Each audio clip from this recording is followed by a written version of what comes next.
Marsha's favorite vase. She always says don't play ball in the house. Pork chops and applesauce. That's swell. Marsha, Marsha, Marsha. Hey, you guys.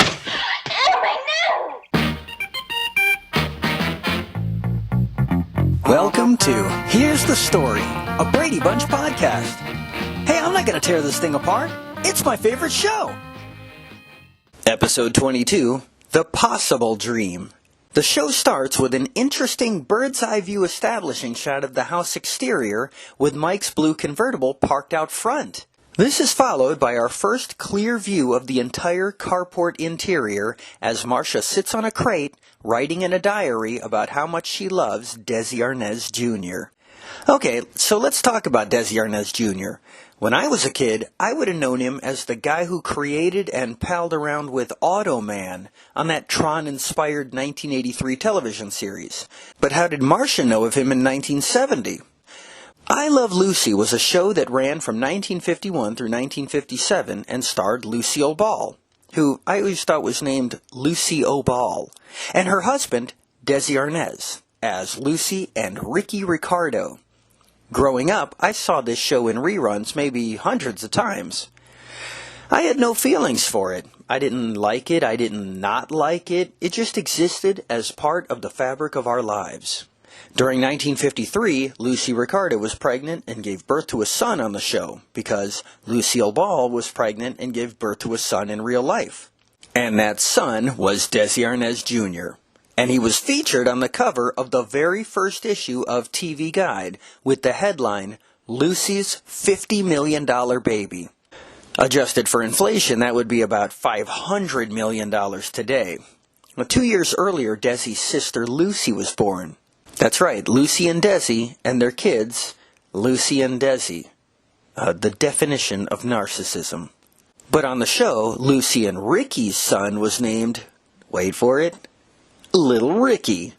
And he was played by actor Richard Keith, a child that was making $500 a week as a drummer at 3 years old, which would be almost $5,000 a week today. And now, at 70 years old, he's the only member of the cast still alive. I Love Lucy was followed by 13 one-hour television specials called the Lucy-Desi Comedy Hour that ran from 1957 to 1960 and featured the same 5 cast members, but now with celebrity co-stars for each episode. I don't remember seeing any of this. After that, Lucy and Desi divorced, and Lucy got a new show called The Lucy Show. But Lucille Ball was no longer playing Lucy Ricardo. Now she was playing Lucy Carmichael.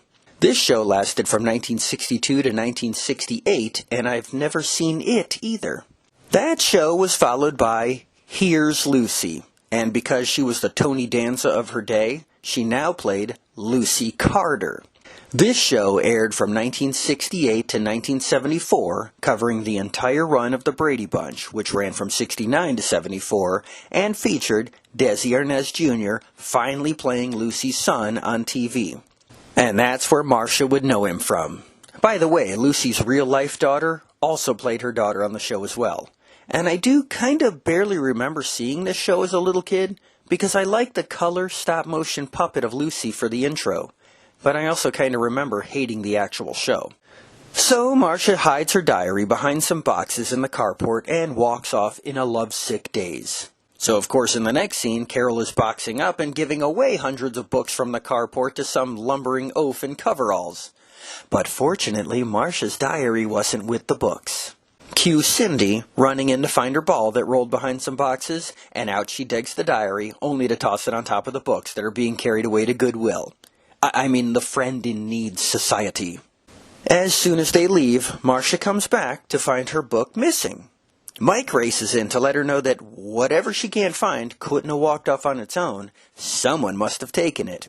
To which Marsha's head turns blood red with the burning rage of 1,000 suns, and she storms back into the house on a rampage. Kicking in her bedroom door, she accuses Jan of taking the diary. Jan convinces her that she didn't. Boom! The boys' door bursts open, and Marsha lurches through the debris to confront her brothers while they're lifting weights. During their exchange, Maureen McCormick struggles to stifle herself from laughing when she turns to yell at Peter. In fact, the whole scene looks to be constructed from many different flub takes, as you can see Greg change positions and emotions from shot to shot, from in-her-face anger to standing back and cracking up. And getting nowhere with her brothers, Marsha pours out of their room like a lava flow and down to the family room with Cindy. That's where she discovers that Cindy gave the book away, and Marsha vows to never speak to her for as long as she lives. Now Marsha's sulking in the kitchen when Alice comes to the rescue. You see, Alice keeps a diary too, and so she understands. That gets Marsha to open up about her deepest, darkest secret, that she's obsessed with Desi Arnaz Jr. He's so wow. As Marsha runs off in tears, Alice prompts Mike to go retrieve the diary from the Friend in Need Society. With a fistful of cookies in hand, he does just that. And waiting there for him is the radio station manager of WKRP in Cincinnati, Gordon Jump. Well, it turns out that the books have already been dispersed to 10 separate locations around town, and now the trek begins. Back at the house, we see Carol pulling up in the driveway in the station wagon. I'm talking about the station wagon actually pulling into the driveway of the real house used for exterior shots. This has never happened before. She's bringing in bags of Wakey Flakies, a fake cereal from the Lucy Desi Comedy Hour. Anyway, a bunch of stuff happens, and then Mike arrives home empty-handed. Carol to the rescue. She takes the list of shops he still hasn't checked, tears it in half, and says she's taken Cindy to check half of the bookstores, and Mike can take Marsha to search the other half. But after a fruitless search, Mike and Marsha return home to waiting bowls of ice cream. And that's when Alice, through the power of TV magic, brings none other than Desi Arnaz Jr. to the house to meet Marsha. He's approximately 7 to 8 feet taller than Marsha, and I may not be able to tell what makes a guy look dreamy or not, but his chocolate peat coat and golden argyle tie look really cool. That's when Carol and Cindy come back home with the diary, to which Marsha barely notices, because she's just been kissed on the cheek by Desi and is now having an out-of-body experience.